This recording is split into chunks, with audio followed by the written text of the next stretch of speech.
The night Mia found the lipstick on his collar, it wasn't the color that caught her attention. It was the way the smudge was placed, not accidental, not careless.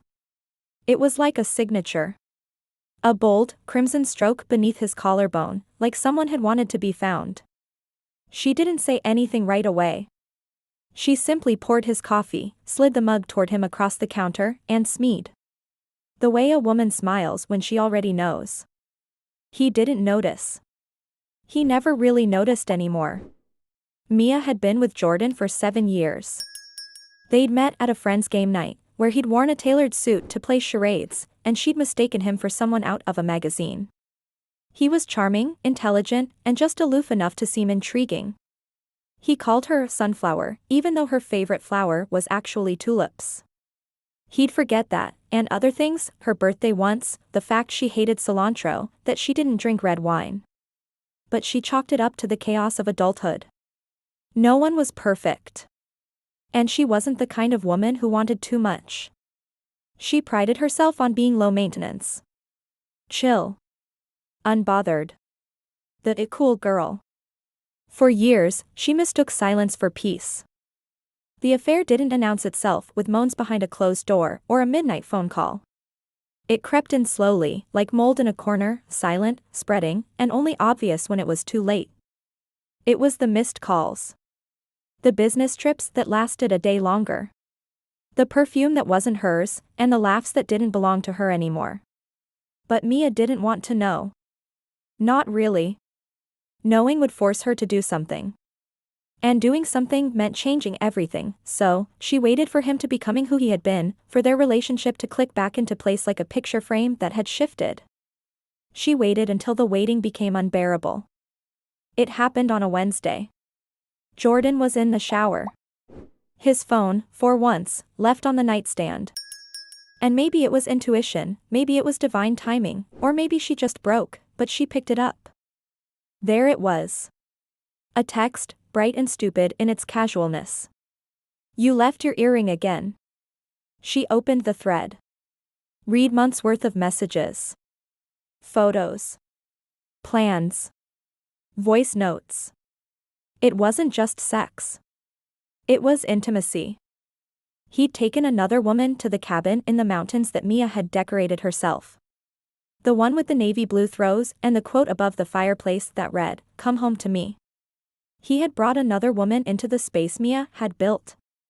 Into the life Mia had carefully softened so he could breathe.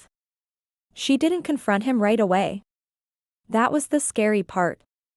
She just stood in the kitchen for an hour, the phone cold in her hand, while pasta water boiled dry on the stove. She was afraid that if she said it aloud, it would become real. And maybe more terrifying than the betrayal, was realizing she hadn't been in love in a long time. She'd been in character. When she finally asked him, calmly, eyes like glass, he didn't deny it. Didn't apologize. Just said. I didn't think you'd care. That's what shattered her. Not the cheating. Not the lying. But the fact that she had made herself so small, so invisible, that he believed she was incapable of anger. He had mistaken her silence for weakness. She had taught him that. She had let him. The breakup was not cinematic. There were no grand gestures, no begging on his knees. He simply packed a bag and left. Like he'd been waiting for the out. Like he'd already moved on weeks before. And she let him go. No shouting. No tears. Just stillness.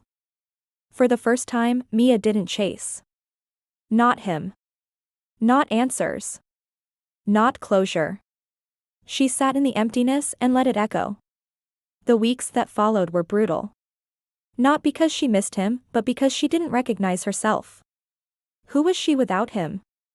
Without the routine, the plans, the half-spoken agreements? She'd spent so long orbiting around his needs, she'd forgotten her own gravity. She stopped wearing the clothes he liked.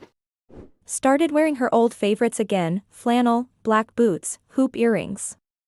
She put the tulip tattoo back on her list. She learned to sleep in the middle of the bed. Healing wasn't linear. There were days she couldn't eat. Nights where she slept on the couch because the bed was too loud with memories. And there were worse days, when she missed being numb. When she questioned whether she had overreacted. Whether emotional neglect was really that bad. She learned to argue with herself. To defend her pain. To validate her voice. She went back to therapy. For real this time. Not the once a month, I'm just tired sessions. But the messy, ugly ones. The ones where she cried about her mother's absence, about how her father never said, "I'm proud of you," about the fear that she wasn't lovable unless she was useful. She wrote letters to herself. Burned some. Framed others. She planted tulips on her balcony. A year passed. Quietly. She got promoted. Started painting again. Joined a women's hiking group. Adopted a dog she named Clementine. Started seeing a man who loved poetry and asked her questions and listened, really listened, to the answers. She took things slow. With him. With herself. Then one day, she saw Jordan again. At the grocery store, of all places. He looked older. Tired. He smiled the way men do when they think they're owed forgiveness. She didn't flinch. He said, "You look good." And she said, "I know." And walked away. No anger. No gloating. Just grace. Mia realized that the hardest part of healing wasn't letting him go. It was choosing herself every day, in the smallest ways. It was realizing that love wasn't meant to hurt like that. That loyalty doesn't mean staying quiet while you crumble. That being easy to love shouldn't mean sacrificing your soul. But it also broke the silence she'd lived in. It stripped her bare. Made her rebuild. Made her fight for herself in ways she never had to. It taught her that love, real love, starts with your own reflection. And no one could take that from her again.